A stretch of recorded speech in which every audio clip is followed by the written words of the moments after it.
Si j'ai fait les mathématiques, il faudrait qu'à ma sortie des cours de mathématiques que j'ai fait pendant des années, je sois capable de travailler dans le domaine des maths. Ça ne sert à rien de frapper un élève pour qu'il puisse comprendre quelque chose. C'est mieux qu'on apprenne notre propre culture, à commencer par nos propres héros, les Sundiata Keita, les Houphouët-Boigny et consorts, au lieu d'apprendre l'histoire des autres qui ne nous servent à rien. Il faudrait que nos dirigeants ouvrent les yeux tout simplement, sinon j'accuse personne, je dénonce. Hey les gars, c'est Kish2 sur les réseaux et aujourd'hui, on va casser les papous sur le système éducatif africain.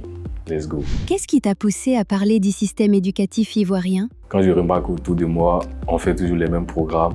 Les choses n'évoluent pas, il n'y a pas d'amélioration, ça m'énerve. Il y a plusieurs systèmes qui doivent être revus en Afrique, notamment le système éducatif. Donc j'ai dit pourquoi ne pas en parler. Je trouve que l'école africaine est dépassée. Le système scolaire africain n'est plus à la mode. Et si on continue dans cette logique-là, on ne va jamais concurrencer l'Occident. Pendant que nous sommes en train d'apprendre EDIC pour savoir comment on ferme un robinet, nous sommes en train d'apprendre l'histoire de Christophe Colomb qui a découvert l'Amérique. On ne sait pas, il a découvert l'Amérique et qui sait qu'il a découvert l'Amérique. Pendant que nous sommes en train de faire 1 + 1 = 2, les Occidentaux sont en train de développer ChatGPT. Ils sont en train de développer des robots. Ils ont des projets pour changer l'humain. Ils veulent créer des humains en robots. Pendant qu'ils sont en train de développer ce système-là, ils sont en train de développer cette technologie, l'Afrique est encore en train d'apprendre comment Christophe Colomb a découvert l'Amérique. Qu'est-ce qui ne va pas dans notre système éducatif? Nous sommes trop dans les choses théoriques et nous sommes trop basés sur l'histoire passée.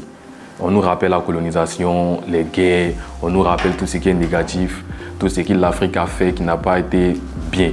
Donc, je trouve que c'est mieux qu'on apprenne notre propre culture, à commencer par nos propres héros, les Sundiata Keita, les Houphouët-Boigny et consorts, au lieu d'apprendre l'histoire des autres qui ne nous servent à rien. C'est dans ce sens-là que je dis, je trouve ça inutile, c'est une perte de temps. Qu'est-ce qui te marque dans le système éducatif de l'Occident? À l'Occident, les jeunes apprennent leur culture.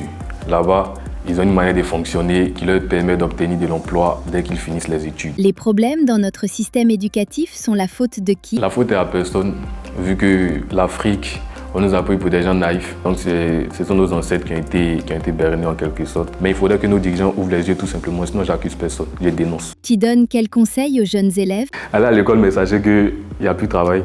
Donc c'est tout. Hein. Si vous voulez aussi, allez faire doctorat, ça dépend de vous. Si tu pouvais changer une seule chose dans l'école ivoirienne, ce serait quoi? Je vais supprimer beaucoup de matières. Histoire, particulièrement l'histoire occidentale. On retient trop les dates inutiles, donc je trouve qu'on doit revoir le système, la matière histoire et adapter ça à notre propre culture, notamment en apprenant notre propre histoire ici. Et aussi EPS.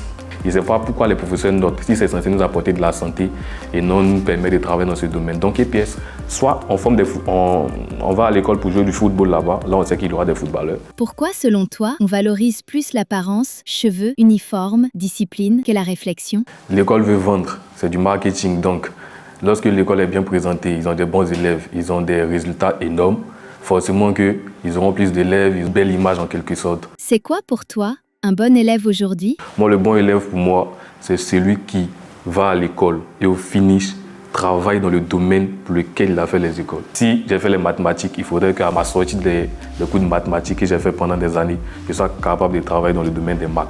Donc c'est comme ça, moi je conçois un bon élève, une personne qui a suivi une formation et cette formation l'a permis d'avoir un boulot. Tu as un message pour les élèves, les professeurs ou même le ministère? Messieurs les professeurs, s'il vous plaît, prenez conscience que vous enseignez des humains. Ça ne sert à rien d'être énervé et de nous apprendre des coups. Ça ne sert à rien de frapper un élève pour qu'il puisse comprendre quelque chose. Et si on te donnait un jour pour être ministre de l'Éducation, que ferais-tu? Quand je serai ministre de l'Éducation de la Côte d'Ivoire, les élèves vont apprendre dans leur langue. Dans leur langue, là, ce n'est pas toutes les langues de la Côte d'Ivoire, mais en plus du français qui est une langue internationale, on doit avoir une langue africaine qui doit être apprise dans toutes nos écoles. Et de deux, les élèves vont changer les kakis. Parce que depuis des années, ils font transpirer et puis c'est fatigant. Nous sommes fatigués des kakis. On doit innover même dans tout ce qui est kaki. Je vais intégrer des programmes qui sont adaptés à notre époque, tels que la technologie, l'entrepreneuriat, le développement personnel, tout ça. Et une dernière chose, tous les élèves doivent savoir pourquoi ils vont à l'école. Ils ne vont pas à l'école pour devenir des employés. Ils vont à l'école pour devenir des créateurs, des gens qui vont changer leur pays. Voilà. Merci à toute l'équipe d'Ondikwa qui m'ont appelé pour l'interview. Il faudrait que nos professeurs, nos dirigeants nous enseignent des choses qui nous permettent de passer à l'action, qui nous permettent de développer notre continent, qui crée une génération vraiment très réveillée, qui connaît son histoire et qui change son pays tout simplement. Ondikwa.